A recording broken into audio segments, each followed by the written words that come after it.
ಮನೇಲಿ ಬೆಳಿಗ್ಗೆ ತಿಂಡಿಗೆ ಇಡ್ಲಿ ಮಾಡಿದರೆ ಇಡ್ಲಿ ಮಿಕ್ಕಿರುತ್ತಲ್ಲ, ಅದನ್ನು ಸಂಜೆ ಮಕ್ಕಳಿಗೆ ಸ್ನ್ಯಾಕ್ಸ್ ಥರ ಈ ರೀತಿ ಮಾಡಿಕೊಡ್ಬೋದು. ಗೋಬಿ ಮಂಚೂರಿ ಥರ ಇಡ್ಲಿ ಮಂಚೂರಿ ಮನೆಯಲ್ಲೇ ಟೇಸ್ಟಿಯಾಗಿ ಮಾಡ್ಕೊಡ್ಬೋದು. ತುಂಬಾ ಸೂಪರಾಗಿರುತ್ತೆ. ಯಾವ ರೀತಿ ಮಾಡೋದ, ಏನೇನು ಬೇಕು ಅಂತ ನೋಡೋದ ಬನ್ನಿ.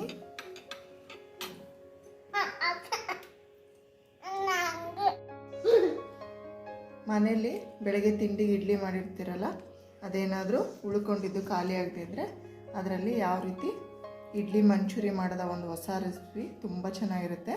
ಯಾವ ರೀತಿ ಮಾಡೋದ ಅಂತ ನೋಡೋದ ಬನ್ನಿ.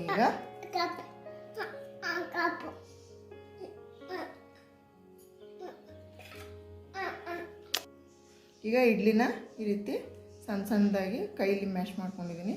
ಮತ್ತು ಇದಕ್ಕೆ ಇದು ಎಷ್ಟು ಹಿಡಿಯುತ್ತೆ ಅಷ್ಟು ಒಂದು ಬೌಲಷ್ಟು ಮೈದಾ ಸೇರಿಸ್ಕೊತಾ ಇದ್ದೀನಿ. ಮತ್ತು ಒಂದು ಅರ್ಧ ಟೇಬಲ್ ಸ್ಪೂನಷ್ಟು ಕಾರ್ನ್ಫ್ಲೋರ್ ಹಾಕ್ತಿದ್ದೀನಿ.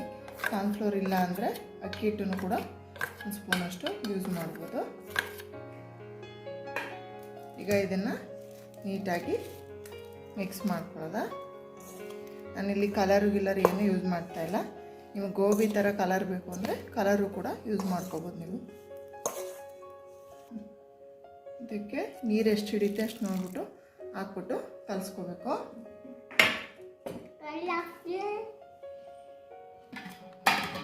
ನೋಡಿ, ನಾನು ಇದಕ್ಕೆ ಒಂದು ಅರ್ಧ ಸ್ಪೂನಷ್ಟು ಖಾರದ ಪುಡಿ ಹಾಕ್ತಿದ್ದೀನಿ. ಉಪ್ಪು ಇಡ್ಲಿಲೇ ಇರುತ್ತೆ, ಅದರಿಂದ ಒಂದು ಸ್ವಲ್ಪ ಖಾರದ ಪುಡಿ ಹಾಕ್ಕೊಂಡು ಈ ರೀತಿ ಮಿಕ್ಸ್ ಮಾಡ್ಕೋಬೇಕು. ಅದು ಎಷ್ಟು ಪ್ರಮಾಣದಲ್ಲಿ ನೀರು ಹಿಡಿಯುತ್ತೆ ಅಷ್ಟು ಪ್ರಮಾಣದಲ್ಲಿ ನೋಡ್ಬಿಟ್ಟು ಕಲಿಸ್ಕೋಬೇಕಾಗುತ್ತೆ. ನೋಡಿ, ಈ ಅದಕ್ಕೆ ಇಟ್ಟು ಕಲಿಸ್ಕೊಂಡ್ರೆ ಸಾಕಾಗುತ್ತೆ. ಈಗ ಒಂದು ಬಾಣಲಿ ಇಟ್ಕೊಂಡು ಅದಕ್ಕೆ ಡೀಪ್ ಫ್ರೈ ಮಾಡಬೇಕಲ್ಲ, ಅದಕ್ಕೆ ಎಣ್ಣೆ ಹಾಕೋತಾ ಇದ್ದೀನಿ.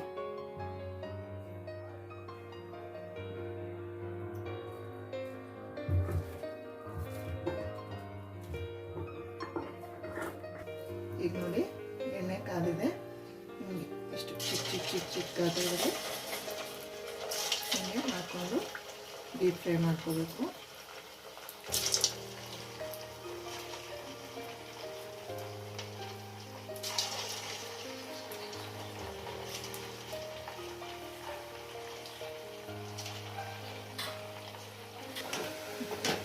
ನೋಡಿ, ಈ ಥರ ಚಿಕ್ಕ ಪೀಸ್ ಮಾಡಿಕೊಂಡು ಈ ರೀತಿ ಬೇಯಿಸ್ಕೋಬೇಕು.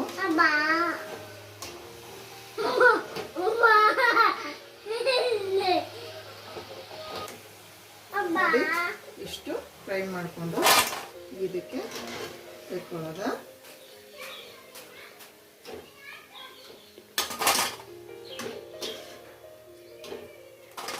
ಈ ರೀತಿ ಎಲ್ಲನೂ ಫ್ರೈ ಮಾಡ್ಕೊಳ್ಳೋದ. ನೋಡಿ, ಗೋಬಿ ಮಂಚೂರಿ ಬೇಯಿಸ್ಕೊತೀವಲ್ಲ ಆ ರೀತಿ ಇದನ್ನು ಕ್ರಿಸ್ಪಿಯಾಗಿ ಹಿಂಗೆ ಬೇಯಿಸ್ಕೋಬೇಕು. ಈಗ ನೆಕ್ಸ್ಟ್ ಏನು ಮಾಡೋದು ಅಂತ ನೋಡೋದ ಬನ್ನಿ. ಇದಕ್ಕೆ 1 ಟೇಬಲ್ ಸ್ಪೂನಷ್ಟು ಎಣ್ಣೆ ಹಾಕ್ಕೊಳ್ಳಿ. ಮತ್ತು ಇಲ್ಲೊಂದು ಈರುಳ್ಳಿನ ಉದ್ದುದ್ದಾಗಿ ಕಟ್ ಮಾಡ್ಕೊಂಡಿದ್ದೀನಿ ನಾನು. ಮತ್ತು ಒಂದು ಮೆಣಸಿನ್ಕಾಯಿ ತಗೋತಿದ್ದೀನಿ.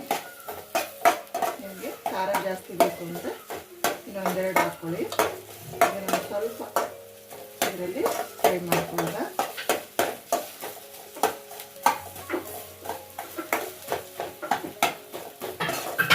ಈಗ ಇದಕ್ಕೊಂದು ಅರ್ಧ ಟೇಬಲ್ ಸ್ಪೂನಷ್ಟು ಶುಂಠಿ ಬೆಳ್ಳುಳ್ಳಿ ಪೇಸ್ಟ್ ಹಾಕೋತಾ ಇದ್ದೀನಿ.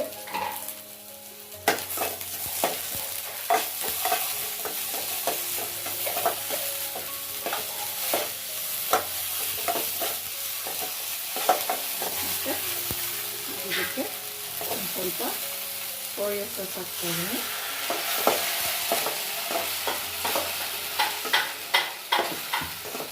ನೆಕ್ಸ್ಟು ಗ್ರೀನ್ ಚಿಲ್ಲಿ ಸಾಸ್ ಹಾಕ್ತಾ ಇದ್ದೀನಿ.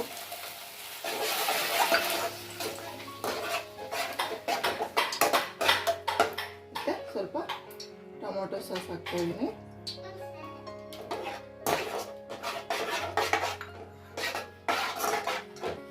ಸಾಸ್ಗಳಲ್ಲೇ ಉಪ್ಪಿರುತ್ತೆ, ನೋಡಿಕೊಂಡು ಉಪ್ಪು ಮಿಕ್ಸ್ ಮಾಡ್ಕೊಳ್ಳಿ. ಇದು ಮನೆಯಲ್ಲೇ ಮಾಡ್ಕೊಂಡಿರೋ ಕೆಂಪು ಮೆಣಸಿನ್ಕಾಯಿ ಖಾರ, ಅದನ್ನು ಸ್ವಲ್ಪ ಖಾರಕ್ಕೆ ಹಾಕೋತಾ ಇದ್ದೀನಿ.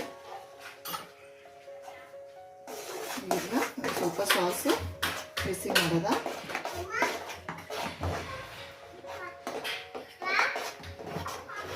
ಒಂಚೂರು ಉಪ್ಪು ಸೇರಿಸ್ಕೊತಾ ಇದ್ದೀನಿ. ಸಾಸಲ್ಲೆಲ್ಲ ಉಪ್ಪಿರುತ್ತೆ, ಒಂದು ಸ್ವಲ್ಪ ಹಾಕ್ತಾ ಇದ್ದೀನಿ ಅಷ್ಟೇ.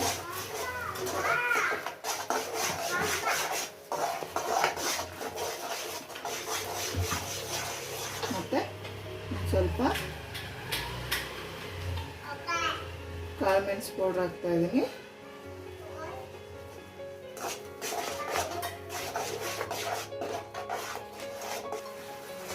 ಈಗ ನೋಡಿ ಬೇಯ್ತಾ ಇದೆ. ಈಗ ನಾವು ಬೇಯಿಸ್ಕೊಂಡಿದ್ವಲ್ಲ ಅದನ್ನು ಇದಕ್ಕೆ ಸೇರಿಸ್ಕೊಳ್ಳೋದು.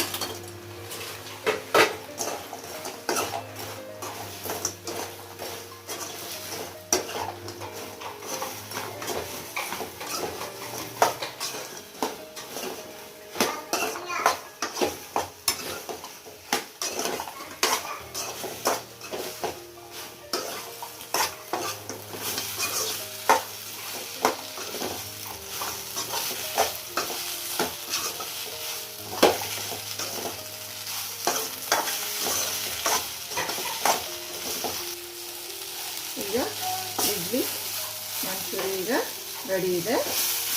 ಸರ್ವ್ ಮಾಡೋದು ಬನ್ನಿ.